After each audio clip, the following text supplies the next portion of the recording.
Welcome back. He's a legend. We know and love Duncan Armstrong. He made it into the history books of the '88 Seoul Olympics, where he smashed the world record for the 200 metres freestyle. Despite maintaining an active lifestyle in retirement, the legendary Aussie swimmer faced a life-changing moment at 52 when he suffered a sudden heart attack requiring triple bypass surgery. Well, now Duncan is using his own experience to educate others on heart health, and we're pleased to say he joins us now with more in studio. You look Hello, well. team. How are you? How are you? I'm very well, very well. I'm 5 years down the track. Yeah. And it was very disturbing. I didn't even know I was ill. I had a calcium build-up in all my major arteries around my heart, so I had 3 major blocks. And there I am, that's on the 11th of the 11th, 2020, so a Remembrance Day, so I'm never going to forget that. But it was just frightening. Sylvia is like, I was at work, pain comes on, elephant on the chest, goes down my arm. I start to get breathless, get myself to the hospital stupidly. I should have called an ambulance. Walked into the hospital and collapsed in the foyer at St Vincent's over at Prince Charles in Brisbane. Here's the thing, though, as an athlete, you would know your body so well. You'd right, also, I would assume, at the age, I'm 52 this year, you get checkups all the time. So Yes. Nothing was on the radar at all. My LDL was good, my cholesterol was fine, bit of blood pressure.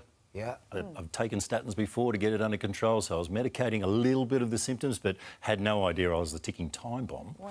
And so one of the tests that I've found is a calcium score, because we're building up this inflamed calcium that turns into plaque, that turns into heart attacks. So you can go to the GP, get your referral, head off to a radiology, anywhere in the suburbs. Costs you about $50, keep your clothes on, 20 minutes, back at work. Non-invasive, Saves and it can life. give you a score. It's the only time you want to be a 0. Yeah. So 0 to 300 is a healthy range. Anything above that, you're going to need medication or a lifestyle change. And what do we know about what causes that calcium build-up? Well, family history is massive. Yeah. And so I look like my dad, I sound like my dad, I laugh like my dad, I have terrible jokes like my dad.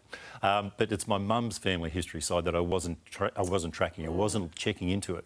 And, you know, I love my mum, but she doesn't look like me or sound like me or is athletic or anything like that. Love her, but her veins are my veins and her heart is my heart. So I treated carbohydrates, and I ate so many during my athletic career and things like that. So all those carbs that I was eating for all those years to get that athletic performance was building up the plaque, the inflamed calcium, and giving my heart vessels a really, really tough time. So, you know, being an athlete and having this experience, you know, what did you do to change your lifestyle after that?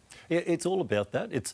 I'm unique. You're unique, Dave. You're unique, Sylvia. So we have to treat food uniquely. We have to treat exercise uniquely. We have to come up with our own routine, and that sounds like discipline, the ugly D word. But we do need to be good to ourselves or how we present. So family history is huge. Go get checked. Look at your mum and dad. Look at your grandparents. Look at your uncles and your aunties. See what they suffer from, if there's any themes around your heart.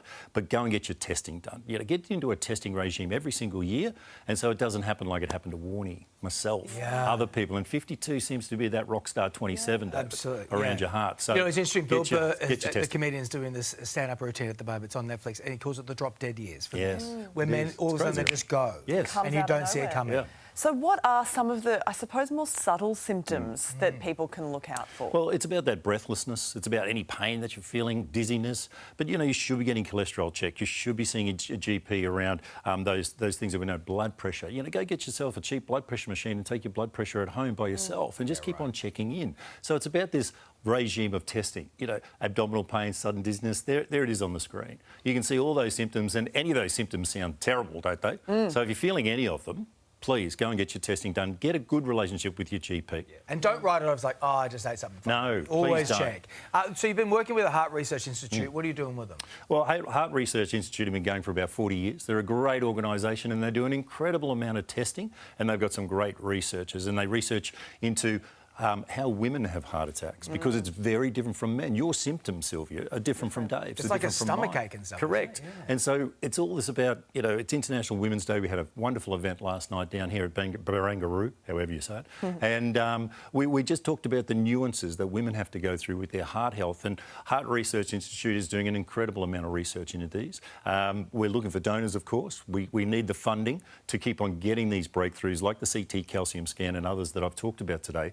HRI are an incredibly dedicated group of people. I get a sense that they're kind of like Olympians. You get in there and these researchers are all about it. They're so dedicated. The professors, doctors like Julie McMullen, who is doing breakthrough research right now with all her PhD students. It's an incredible environment. I'm so privileged to be their ambassador. Well, good on you for raising awareness on this issue, and glad to see you looking so happy and healthy and fit. Yeah, good. Always lovely to see you, be Duncan. upright, isn't it? Yeah, Thanks, mate. sure is. Sure is.